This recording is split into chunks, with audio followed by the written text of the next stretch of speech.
Welcome to ZakDTV, the place for interesting news from around the net. In today's episode, we're going to look at 3 next-level uses for lasers that's going to reshape our world. And keep in mind, if you want more interesting news 7 days a week, go ahead and click the subscribe button right over here. Alright, let's get into this. We're going to work our way from military into medical and wrap up with restoration. For the military, the USS Ponce now has a working laser weapon.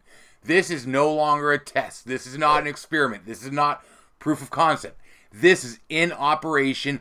The United States Navy fields a laser weapon. Period. Okay, next. No, I'm kidding. It's called the Laser Weapon System, or LAWS, because they need a cool acronym, like always. And according to Christopher Wells, who's the captain of the Ponce, he states that it's not a niche weapon system like other weapons that we have throughout the military, where it's only good against air contacts, or it's only good against surface targets, or it's only good against, ground-based targets. In this case, this is a very versatile weapon, and it can be used against a variety of targets. In their demonstrations, they show it hitting a boat.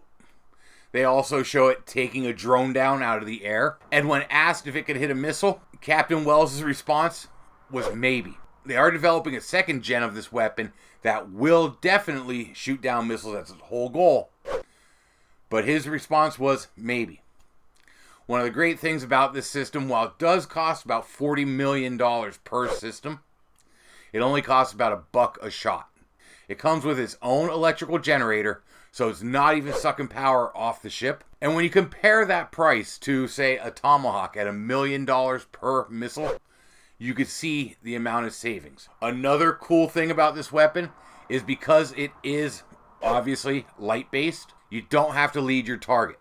You point and shoot, and it takes it out for you. This is it. This is the most advanced weapon the world has ever seen. Next, for a medical one. Researchers at Columbia University have used a laser to stimulate memories in a mouse with mouse Alzheimer's. Scientists generally believe that Alzheimer's is caused by a protein called beta amyloid, which destroys the clumps of neurons that encode memories. That's what they think is going on.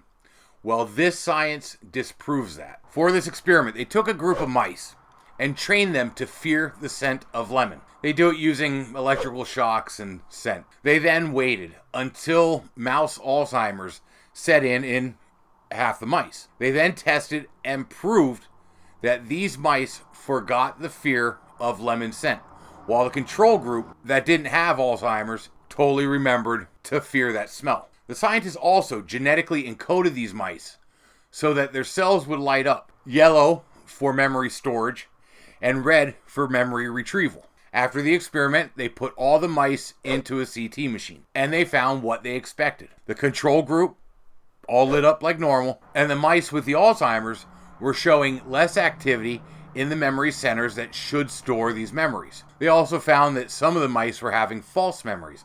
They were remembering other things, which is common in human patients. Well, so then scientists pulled out the laser, targeted these neurons that should have been firing, and hit them with the laser to stimulate them. The mice remembered their fear of the scent, so the neurons were effectively reactivated. This proves that we don't lose our memories when we get Alzheimer's. And this is going to open up a whole bunch of research that can be done on ways to treat this disease. This brings up a question, though. Is it ethical to use mice and other animals for scientific studies that would help improve human life to fight a disease like Alzheimer's? Let me know what you think in the comments down below. And finally, let's look at laser ablation. What is laser ablation, you might ask? Here it is. It is cleaning with a laser. As you can see, it does a great job taking rust off of a surface. You can use this on wood, plastic, plaster, metal, basically anything that's not dirt or rust. This works because the solid surface underneath will reflect the lasers and not heat up as quickly as the little rust and dirt and everything on top does. So it will remove the dirt in one of 2 ways. It will either do what they call the crimp effect, which is when the material on top heats up quicker than the material underneath, and it causes it to break free and fall off, or evaporation, which is when the material that's being heated actually turns into a plasma and burns away. Either way, this is an amazing way to clean all sorts of things. It is an expensive technology to get into, but I know I'd love to have one in my garage. This would be great for restorations of all kind. And with that, I'm going to wrap it up. Thanks for stopping in. I do this 7 days a week with a live video on Saturday and a short on Sunday, so I hope to see you here again tomorrow. And until next time, have fun and be safe.